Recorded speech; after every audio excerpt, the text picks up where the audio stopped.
Prina, is that correct? You got it. From the organization Peraton, Gail Keller from Baltimore City Public Schools, and Joe Williams from the College Board. And each panelist will have a few, like 7 to 10 minutes to give an update on their career path, telling their career story. And then we'll have some question and answer. This session will be recorded, and you should have seen the pop-up about the recorded session just a few seconds ago. But let's just get started, and I'll just call on the first person to start by looking at my screen. And David, you're the first one, so you can start. You can go ahead. Yeah, certainly. My name is David Prina. I graduated from the University of Maryland in 2017. I originally came from the Department of Government and Politics. My specialties were international politics and comparative politics. And when I was at the university, and so from the university after I graduated in 2017, I've been working with Peraton ever since. It was Northrop Grumman, now Peraton. It's the apparel's one of the things that happens when you work in the private sector. So I graduated in 2017. I've been with Northrop Grumman, Peraton since then. I'm currently supporting a small government research outfit called PERSREC. It's the Personnel Security and Research Center. And their sort of portfolio is all kinds of security, vetting, and a whole slew of other things. They're a sponsored research organization, so what they do is they go out and they seek research from different government organizations, and our responsibility is to answer those questions. So we do a whole bunch of different stuff, from personal security, insider threat, workplace violence prevention, suicide prevention, a whole slew of different things that our client does on behalf of others. So I've been working in that. Been working for them since 2017, so I'm going on my 4th year now. And when I tell people what I do, I'm like, I'm not really sure. I can't really tell you from day to day or from year to year, because it changes with our clients. So the other parts other things that I wanted to highlight. When I was at the University of Maryland, I worked for the ICONS project. It's a small research outfit that does trainings and simulations. And that work actually led me over to work for the START Center, where of course they do research on terrorism and extremism. And that is actually, in a weird sort of way, it has actually come full circle, because that's part of my portfolio now. It's not something that I expected. And as you probably have guessed as well, I came from the Department of Government and Politics, but my job has very little to do with any kind of government and politics, aside from the fact that they're the client. So I've had a rather big research shift over the years in terms of what I do, but it's very interesting, and I like the work that I'm doing right now. So I have more to say later, but I'll leave it there. Okay, thank you. And we can move on to Sidra. Great. Hi, my name is Sidra Montgomery. I am a senior researcher at Insight Policy Research. Sorry, my dog is distracting me currently. And I graduated from the University of Maryland from the Department of Sociology in 2018, like end of 2017, 2018. And I apologize. I'm just making sure my dog is good. This is pandemic life. So when I was in graduate school, I kind of felt like I knew early on that I didn't want to go into academia for kind of a couple main reasons. I had some teaching experience, but teaching wasn't drawing me into academia. And especially as I continued on in my graduate career, I realized that I wasn't into sort of the theory aspect of academia. Like I didn't really want to contribute to like this theoretical canon and keep iterating on the same topic. I really liked being able to figure out how to design a research study, collect that data, analyze the data, have some findings, and move on. And like, I really enjoyed the research process and using research tools more than I enjoyed sort of like the theoretical aspect that is a huge part of academic discipline. So that was a big reason why I started to think about wanting to do research outside of academia. The other reason is for me that I turned towards that was work-life balance. I love to work hard, but I also want to have a life where I can set down my work and I can live my life and enjoy my life and not feel like I have this cloud hanging over my head all the time. And so that was a really big, something that was really big for me, right? Like I wanted really fulfilling work I could invest in, but I also wanted to be able to balance that with life outside of work. And I wanted to, be a little bit more in control of my life. I wanted to, live where I wanted to live and not be dictated by the academic job market and things like that. So those are some of the reasons that led me to wanting to pursue a non-academic career. And like I said, I knew that kind of throughout my graduate experience. So I had a little bit of experience working inside the federal government when I was in graduate school. I interned at the Census Bureau. I worked at the Department of Veterans Affairs for a little bit. Because during graduate school and now a lot of my research focuses on the military and veteran community, focuses on social science research related to quality of life, personnel issues, things like social and cultural issues in the military and things like that. So I had some experience inside the federal government working for the VA while I was in graduate school. And I just noticed that, broad brushstrokes, but I just felt like doing research inside the federal government, it was a pretty big bureaucratic machine. It can be very slow. It can sometimes lack innovation. And so I kind of knew, okay, I don't want to be inside of the government. And so then I was looking at, okay, what's a step outside of the government? So I was looking at research organizations that do research for federal government clients, but that aren't inside the government. So I ended up landing at Insight Policy Research. I've been there for about 3 years now. I knew a couple students from my program that had been at Insight. We started the conversation and it went from there. So, I always hate it's sort of like your weak ties, your loose connections that you have that get you jobs. But, I am the product of one of those stories. So I definitely think that it's true. And so, so I started working at Insight, shortly after I graduated with my PhD. And I currently do I do primarily qualitative research. That was what I did in graduate school.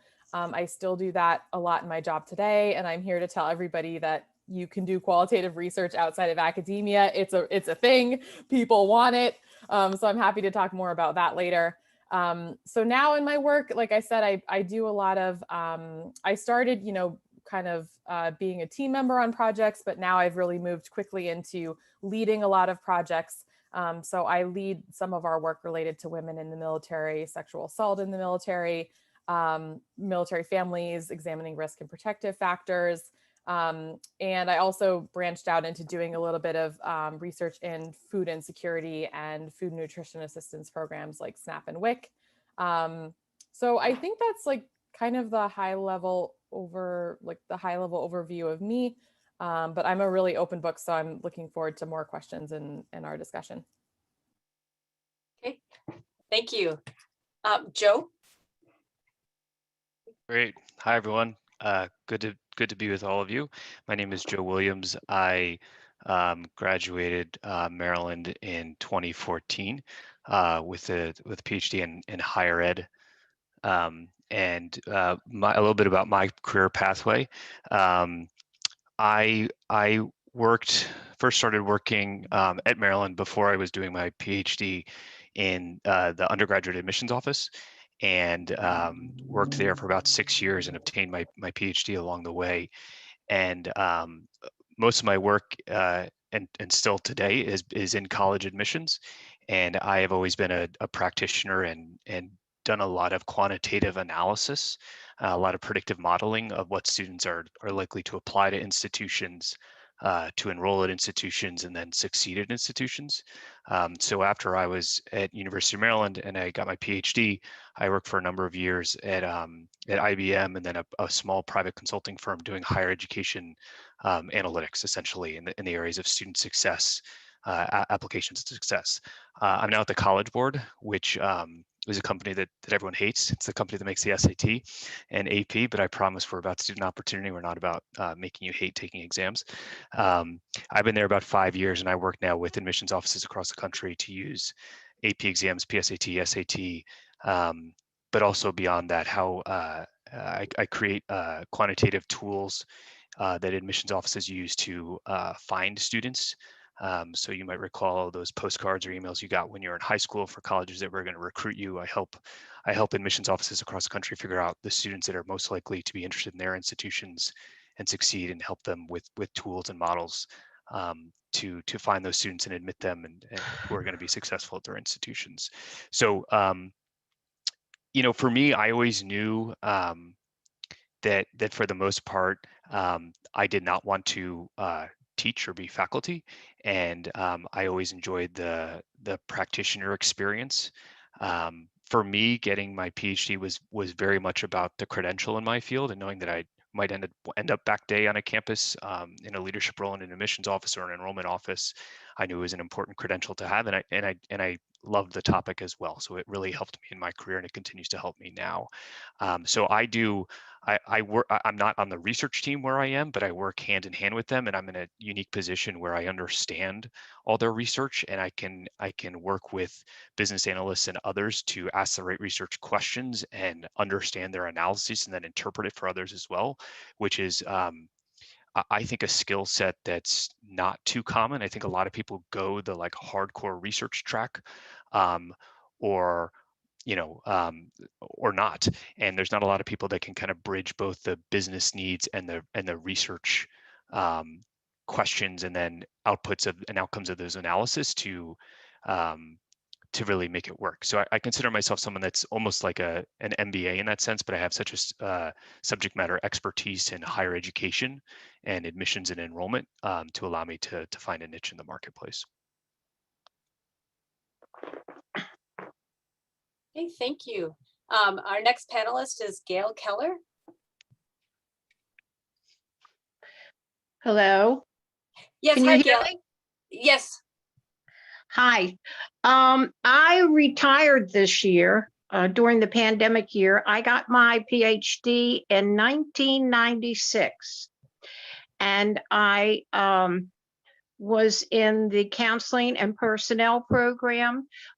My area of focus was school psychology, and I learned a lot of skills in that program, and I've used every single one of them. I can say that this particular degree brought me a lot of very interesting experiences. I've worked with the Baltimore City Jail. I've also worked with Hagerstown, the jail up there. I have worked for Johns Hopkins, working with students who came from another country and were having trouble adjusting. And I did that for several years. I also taught graduate school at Hopkins in developmental psychology.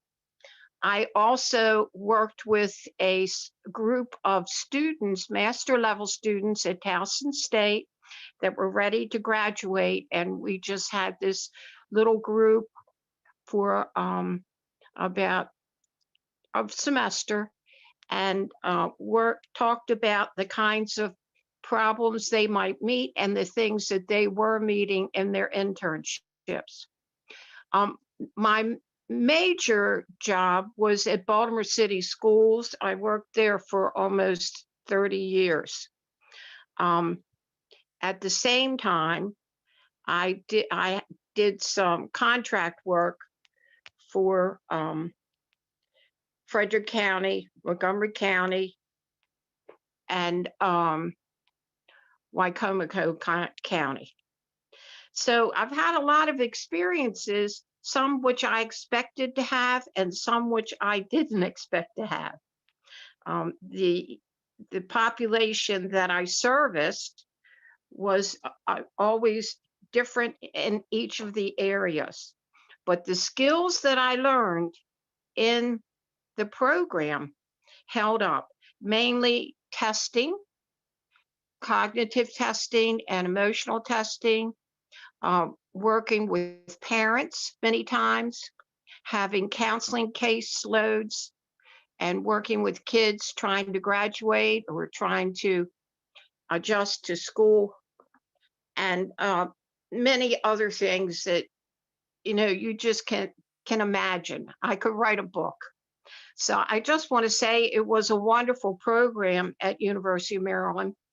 It gave me the skills I needed, and I'm very thankful that I did it. And I'm also very thankful that I was able to work with so many diverse populations. Okay, thank you very much. Before we start the Q&A session, I wanted to ask our panelists, what is one piece of advice you'd like to share with attendees today? And we could start with David. Is that good? Sure. So one of the things that I sort of left out of my narrative is how I actually ended up with getting my job. And how I got into my current role is when I worked for the Icons project, we did just a whole slew of different kinds of projects, including research and product development and testing and user testing, that kind of thing. And when we were brought into work with START, one of the ways that I got when I was working there for about a year, I was close to the end of my PhD, and I just happened to get an email through the START Center of somebody from at the time Northrop Grumman was looking for people to hire onto their group, and so my sort of, I think the top banner advice is make sure that you have when you try different things, join an organization, make sure that you have a bunch of different kinds of overlapping or maybe tangentially overlapping networks, because you never know what will actually come up. The kind of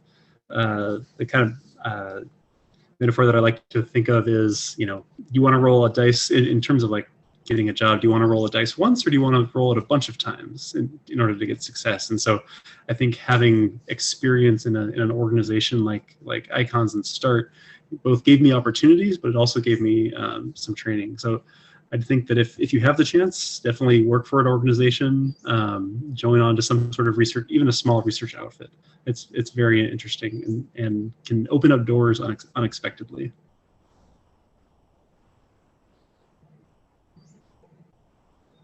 I'm happy to chime in. I think one of the things that I've been surprised about over the course of my career is how many times I continue to see people that I've seen earlier in my career keep popping up.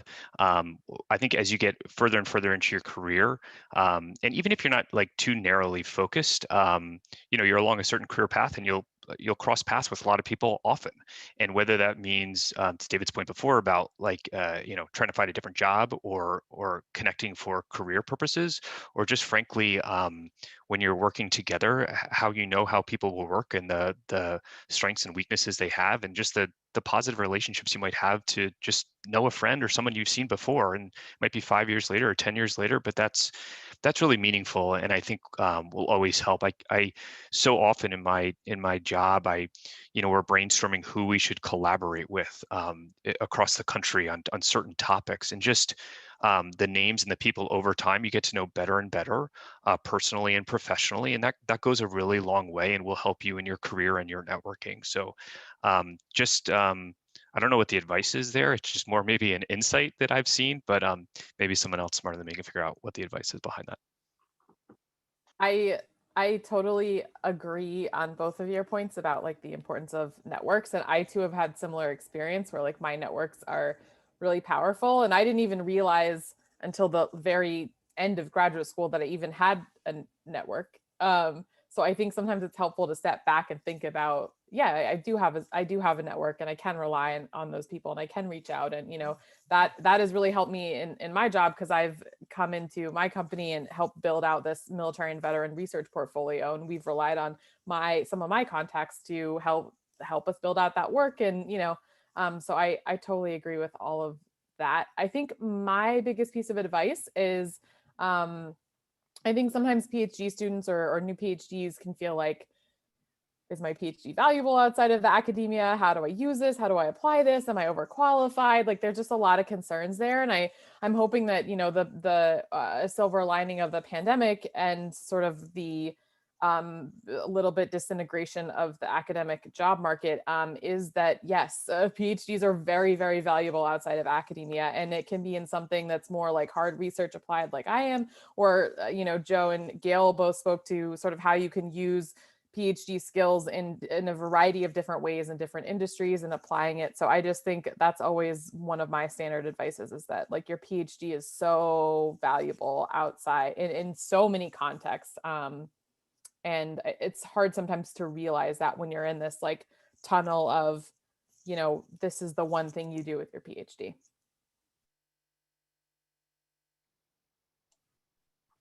Okay, Gail, do you have anything to add? I'd just like to say that every day was an interesting day for me. I met so many people and problems that I couldn't have understood another way if I didn't have the skills that I had learned in the program. And so I'm very grateful for that. And I enjoyed my career. I enjoyed its diversity. And I'm even thinking about writing a book. So we'll see how that goes. But right now, I'm trying to adjust to retirement, which is another issue that will come along for each of you. I hope, anyway. Okay, thank you. And as we go into the questions now, if you'd like to do it verbally, that's fine. You can raise your hand and then show your video and unmute yourself if you'd like, or you could put it in the chat. So I'm going to start with the first question that we received in the chat. Is one of the reasons academia is not appealing to me is that I feel the work I do just goes and sits in Google Scholar. So to the panelists, in your current positions, do you feel that you see a direct impact of the work that you do? Is the information that your research generates being used? This is a really great question. I love this question. I think it is very important. So I will speak to sort of my experience from a company like mine generally, and then my experience directly. It's a little bit different. So at Insight Policy Research, a lot of our work does get used. A lot of it gets used. It gets used by policymakers. Sometimes it's public, and I think more often than not, it's not. So we produce this really awesome report for the Food Nutrition Service, and they use it to help guide policy decisions. It may or may not become public in the future. So there's sort of, I think that element of the question too is like whether, you might be working behind the scenes and it's helping move the needle forward with policy, but it's not necessarily something that is like, public and you can like show your friends like, hey, look at this report I worked on. I will say in a lot of my work, just coincidentally, I think I do get a lot of work that is public and very much like has an impact. So one of the projects I work on is supporting a federal advisory committee, a DoD federal advisory committee related to women in the military. And so we sort of help, we're the research support, helping all these really important people who study these topics about women in the military all year long. We help them kind of figure out how to frame research questions, how to collect data and evidence, and then how to package that into a report. So the final report that we help them craft and we put a lot of time and effort into lands on the Secretary of Defense's desk, which is one of the best examples I have of sort of the direct impacts of my work. I'm also currently working on a study for the Marine Corps related to gender integration at boot camp, which is a story of national news interest, of congressional interest.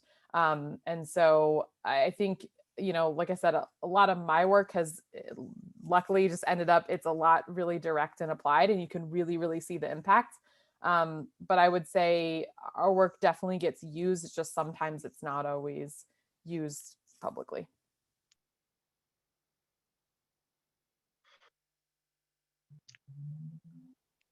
Happy to chime in here as well. I think that's one of the reasons I'm in the career path I am in, because I can see the impact pretty, when I was on a campus, I saw it very directly, but the work that I lead at the College Board is I lead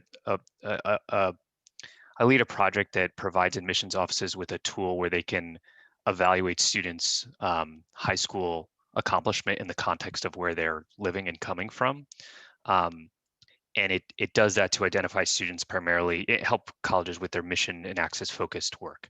So it allows colleges to see students with certain high school GPAs or test scores and understand that they're coming from, for example, a very low income or high poverty environment.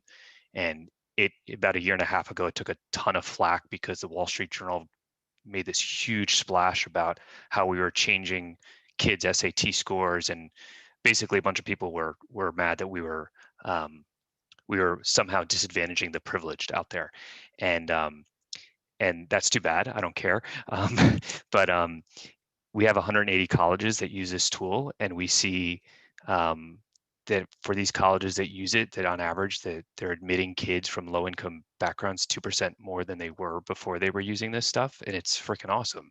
And so it's real impact, and it's social mobility that I believe in, and it's a way to use many of the skills I acquired in a real way. Yeah, and jumping on that as well. So, in a lot of the work, so there's a certain part of my work that will never see the light of day, and it's totally fine. But it has some sort of impact that we know because sponsors and these people who sponsor our research will tell us. And sometimes we'll see policy changes. Sometimes we'll see sometimes we'll just see our tool or our product in use, which is always really kind of fun. But talking about specifically. Like public, as Joe was saying, sometimes the things that you work on actually make it into the real world and into the news. So, for instance, a report I worked on went to Congress and then was leaked. So that was very, very heady and interesting. So it's a mixed bag sometimes when things like that happen, where things go public. But as long as you've done the research, as long as you put your best foot forward and you work with your team, you do actually see the impact, and people will let you know. There are a lot of problems out there that people face that they are supremely appreciative that you took the time and effort to bring your expertise and your knowledge to, and they really do let you know it.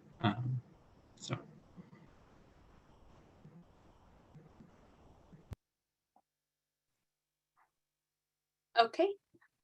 There's another question, is for those of you who you knew you weren't interested in a faculty role, did you feel that your program offered you sufficient professional development resources, or were you seeking out those resources on your own time?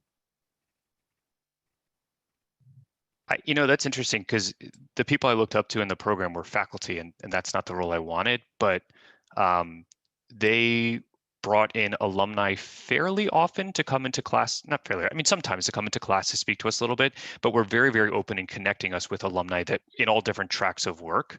And so that was really helpful. So they didn't directly couldn't advise, but they very much helped connect us with, the career path we were interested in, alumni that might, recent alumni that might be in there. So they really helped in terms of finding networks and finding people that could help.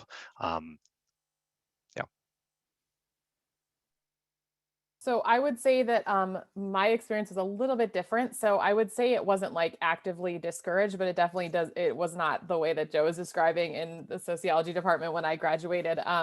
So I think despite, our program actually producing a lot of PhDs that go into outside of academia research because of just being in the DC area, and there's an abundance of those opportunities. Despite that, our program wasn't really encouraging or bringing in any of these resources to help you navigate career possibilities, or how do I navigate the job market, or, things like that. So It wasn't discouraged, but it wasn't encouraged either. And I'm very lucky in that my dissertation chair was, I could be open with her about my intentions to not go into academia, and she was supportive of it, and she would offer me advice, but she was like, this is advice coming from my limited perspective, which has been this kind of experience. So I don't know directly.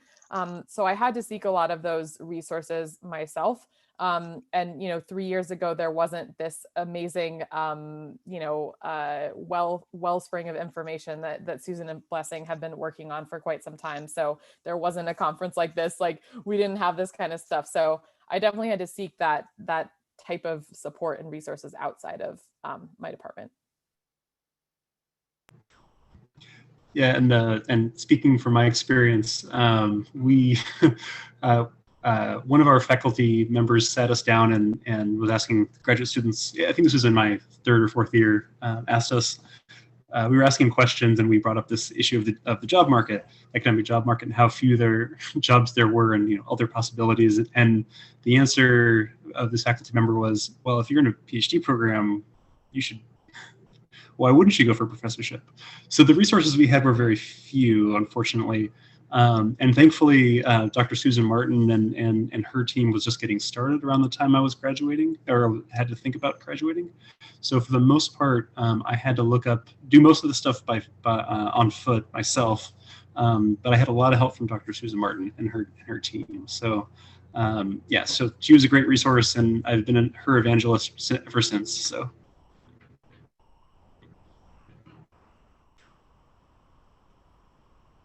Okay, our next question is for Sidra specifically. How important are academic publications for being hired at a company such as Insight Policy Research? And others can answer that question as well. Yeah, thank you. I think that's a really good question. So I think not as important. I think, if you were to look at my CV coming out of graduate school, I wouldn't have been competitive on the academic job market. But I feel like I was above average competitive for the type of positions like this that I was applying for.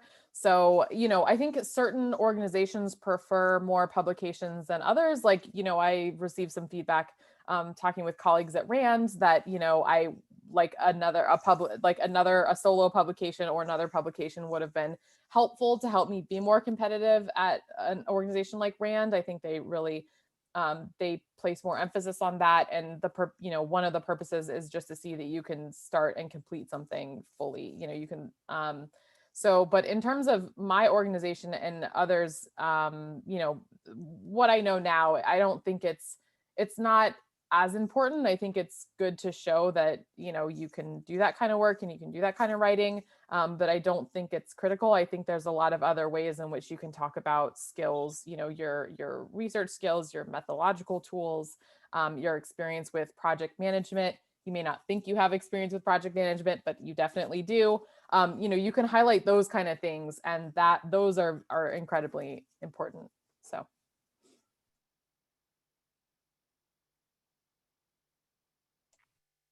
Okay. Anybody else want to tackle that question for your areas? Okay, so I have a question for you and for each panelist. At the start of your career path, how much did you plan and how much was just serendipity, finding yourself in your career path? I would like to say I just found myself in the serendipity position, as you said. I didn't plan it, but I do know that my internship from the program, that was my first job. They hired me. So I would always say, get pretty serious about internships because they can be very profitable for you.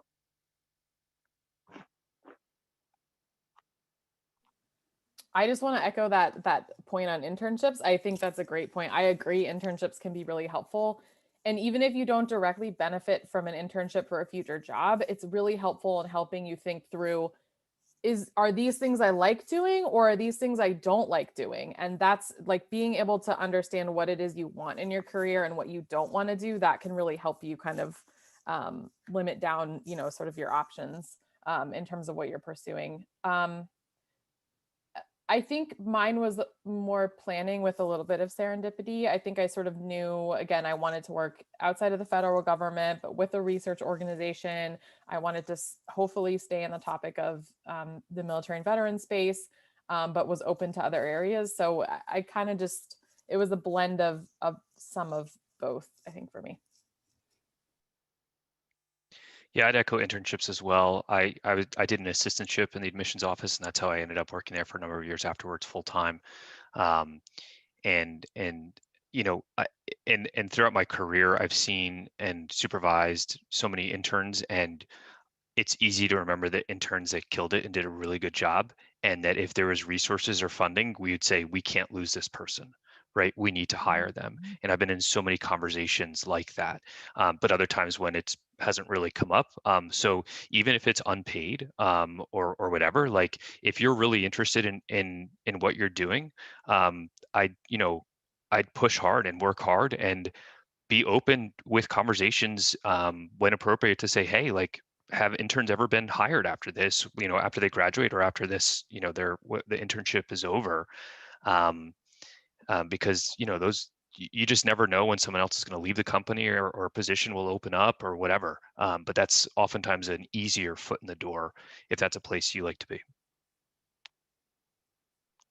Yeah, and just to cap this discussion off, I had my future planned to a T about how I was going to become a professor, teach, and turns out about year 4 comes around, I'm like, I don't want to do this. So I just went in a completely different direction. But the nice thing is, and even though I had it all planned out, I just wanted to highlight that I did not have like a lot of lead time before I graduated, before I had to figure out what to do. And actually it was relatively, I won't say it was painless because it was a lot of work, but it was relatively straightforward to pivot off of my plans from professorship and even maybe postdocs to doing something that was completely different outside of academia. So it's not that so for if you're running out of runway, as they say, you have time, you can make a transition.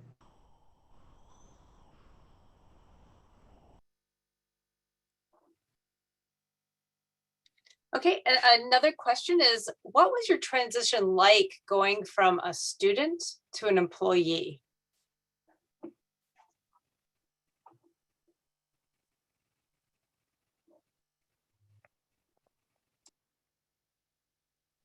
Good question.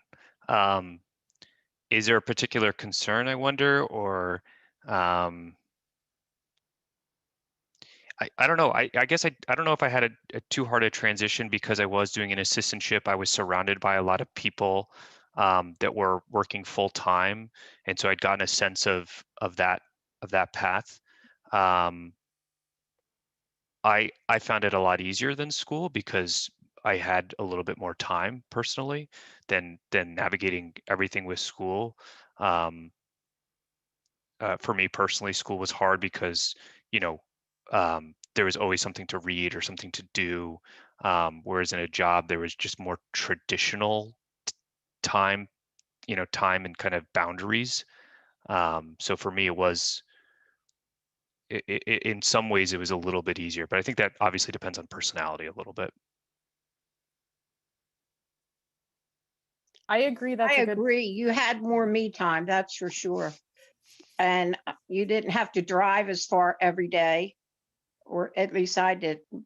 And I was able to kind of sit back and do some of the things that I wanted to do for fun, which I hadn't been able to do in school. So it was a time for maybe a little more time for me. Yeah, I agree, Gail. It took me a long time to relax in my off time and learn to just like, I can do whatever I want. I can read a book, I can do a puzzle, I don't have to stress. It took me 6 months, 9 months to be able to really kind of release and like use my off time and feel like I could have fun. But I I think that is a really good question. And I agree, for me, it wasn't that difficult of a transition. I think the biggest thing was learning how the work gets done, in terms of like, I know how to read, write, critically think, write well, put together something, synthesize information, design qualitative data collection materials. Like, I know how to do that, but looking at how do you work like in a group structure, and how does the organization organize how they get done? Like, oh, we have these monthly progress reports we have to send to our clients to say, here's the things we did on this contract this month. Like, just things like that, where learning how to work in, groups of 3 to 4, to larger projects that have, 5, 6, 7, 8 people, just thinking, how does the workflow process when you're working so collaboratively with people? I think that was kind of the biggest thing I had to just sort of sit back and learn. That took me a little bit. It wasn't problematic, but just like took me a bit to take it in and figure it all out.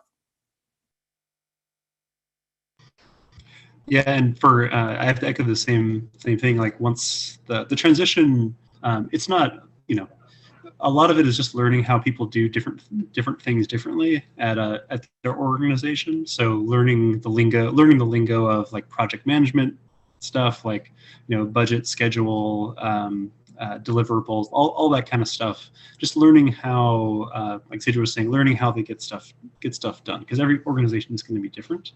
And then I would say one to address that issue that some people after they got out, they felt they had more free time. I kind of felt a little bit listless outside of work.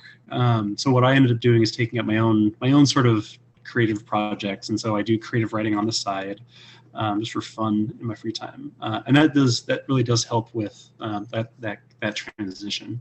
Going from like academia, you're always thinking about the next article you have to read, or the, looking through a journal article or something like that. So, new projects.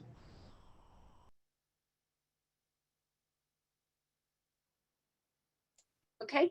And one last question. We're going to end at 3:25, not 3:30. But I have one other question. Was, how has mentoring played a role or been part of your career?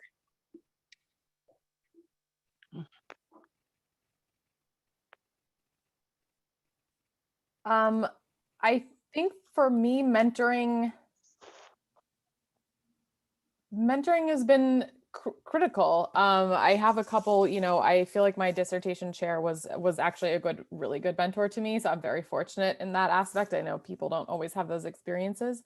So I think she was a very good mentor. I also have a mentor that I have had since college, a sociology professor. And so when I think about the pillar of mentorship that I've received throughout the grad school and beyond, I feel like it's really helped just support me emotionally, but I'm just generally an emotional person, so that could be part of that. But I think it just helped support me emotionally and given me the confidence to stay the course and to believe in myself and my skills, and kind of bring that forward.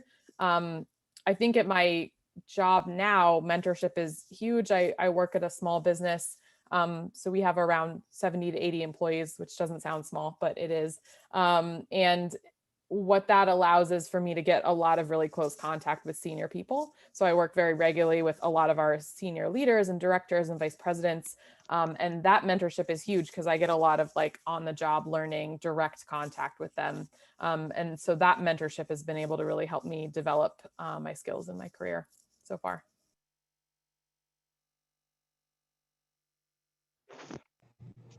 Yeah, I'll echo that as well. Where really critically for my professional development, there was one person in particular who really helped me and showed me the ropes, and not only just told me what I needed to do, but she also helped me figure out like what, explained to me just how all of this fits together. How do you do client management? The things that you don't really learn, that's not necessarily in a book.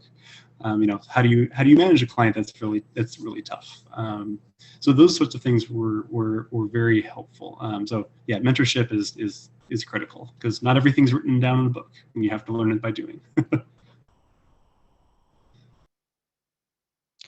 Well, it's like she was saying, we need support too. And I know I got through my dissertation because I had a wonderful advisor who was so organized and kept me that way too. And I got through it much faster because of his, assistance. And then when you get into the jobs, there's usually somebody that will try to, be helpful to you. But then you find yourself being the mentor. And that's a very, very special role. And it's a wonderful role in some ways. And in some ways, it can be kind of um, scary because you're not always sure that you're being as helpful as you could be to that person or what you've done is effective. So, mentoring is very important in a job and in a school. I always used to get really jealous of people who used to say, like, I have this great mentor. And I'd be like, how did that happen? How can I get one? But I think I realized over the years that while I didn't necessarily have one individual that helped, guide me in everything, I think I've just received a lot of mentorship opportunities along the way and just pieces along the way of different people when you start a job or when you're in school, right? Like other classmates or just anything. There's I don't think I think I got a little too tied up in like finding an individual that was going to provide me mentorship along the way and wasn't recognizing or I should have recognized, but I do now. I think a little bit more that, there's a good handful of people that mentor us in a variety of ways, whether in a traditional mentorship way or not. But they just provide a lot of good advice or insight along the way of, everything from, this is when donuts show up in the office to, this is the like way you establish relationships with these type of people. So, I think there's a lot of different things that you can find from people in terms of insight and guidance that may or may not be a traditional, whatever that is, mentor for you.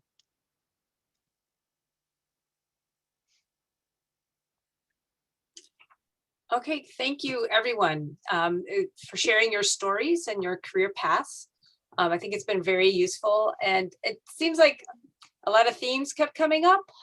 The importance of networking, taking advantage of the people you're working with, as well as people that you may have grown up with in the academic sphere and in your earlier career. Just keep those connections as you're going through your career and moving on.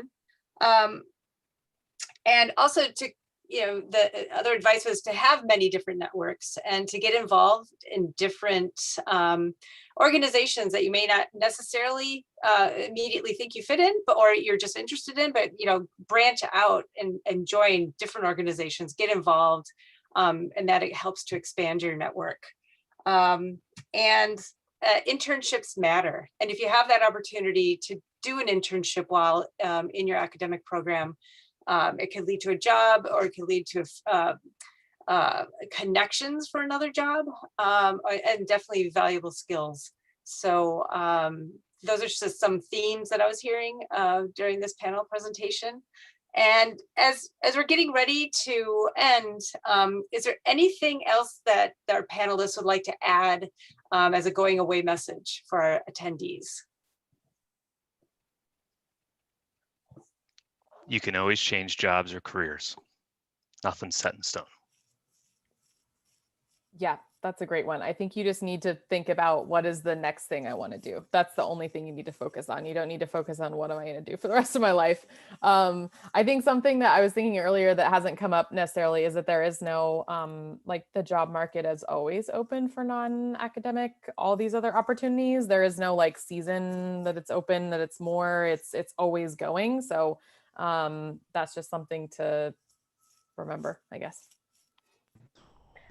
Yeah, I would say just as others were saying, like always be open, always keep an eye out, and even in your current position, look for ways that you can influence it. Even if you're not happy now, look for ways that you can influence it to be more in line with what you want in the future. Come up with proposals, talk with clients, see what they're pitch ideas to them. Pitch ideas to them that it might be a stretch or that they're not maybe comfortable with. You never know if they're going to be when something will pan out. So be flexible and look for opportunities. I'd like to say that I think this is a good time to watch the job market. Because of the pandemic, it has made some changes for sure. And as we move along, hopefully to more success with the virus, I think there's going to be an influx and a different change in terms of job needs. So I would keep my eye on it and just follow it and see where it goes, especially all of you that are looking for a job or changing a job. And another thing is kind of the way you are led. I mean, it's serendipity, maybe, but that's how I got from place to place. And sometimes I'd look back and say, how did I get here? And you might do the same. So good luck to all of you.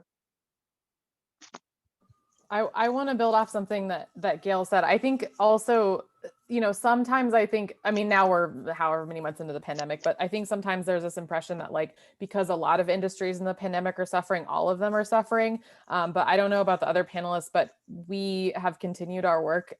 We have built our work. We've been hiring like crazy during the pandemic. So just, I think sometimes there's that myth out there that the pandemic has suppressed everything. But that is not true. And so, companies that you may be interested in, may be hiring, growing, etc.